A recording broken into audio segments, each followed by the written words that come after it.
একের ঘরে student offer, এটা কি দিয়ে দিলাম বলে তো। ওয়াও, তাই বলে 1300-র ঘরে 1380, 90 না 30 থেকে 50 আপনি নিতে পারবেন। পুরো মাথায় হাত, 2000 প্লাস ড্রেস। চলেন শর্টকাট দেখে নেই। নেকের এমব্রয়ডারি ওয়ার্কটা দেখেছেন কি সুন্দর, ফুল বডির সেটা কাজ। এন্ড টেক্সচারটা দেখেন, কটন লাভারদের জন্য লাক্সারি কটনের। হাতাটা পর্যন্ত লুজ ফিটিংসে, দেখেন স্লিভটা কাটওয়ার্ক করা লুজ ফিটিংসে। দামানের কাজটা পর্যন্ত এমব্রয়ডারি কি সুন্দর। ওনাটা একদম সলিড কোটা কটনের, দুপাশে এমব্রয়ডারি সিকোয়েন্স কাটওয়ার্ক করা, পুরোটাতে ছেটা ছেটা কাজ দেখেছেন। এই ম্যাটেরিয়ালে দেখেছেন যে কাট করা। নেকের কাজ দেখেন এত সুন্দর, রেয়ন সুতোর ফিনিশিং এ করা, আবার পুরোটাতে ছেটা ছেটা কাজ। শুধু তাই স্লিভে পর্যন্ত কাটওয়ার্ক করা, অল ওভার ওয়ার্কটা সুন্দর।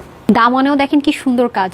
ওড়নাটা তো এত সুন্দর, যা বলবো। কোন কোটা কটনের দোপাট্টা দেখেন এত সুন্দর ফিনিশিং, ফ্রন্ট ব্যাক বুঝার কোনো ওয়ে নেই। তাও আবার কাটওয়ার্ক করা, পুরোটার মধ্যে কিন্তু ছেটা ছেটা কাজ। বডি 50, হাতা 22, লং 43 আর ওড়না 86 লং, আর হচ্ছে 43 চড়া। 2 পিস কিন্তু, হ্যাঁ ড্রেসের ওড়না। এটা আপনারা ডিসকাউন্ট প্রাইসে পাচ্ছেন শুধুমাত্র 1350 টাকায়, মিনিমাম 2000 টাকার ড্রেস। চাইলে www.tanhascollections.com অথবা screenshot full address phone number inbox করতে পারছেন। ফুল ক্যাশ অন ডেলিভারি সারা বাংলাদেশে, আমাদের ঢাকার ভিতরে শোরুমে হচ্ছে না। আসসালামু আলাইকুম, আল্লাহ হাফেজ।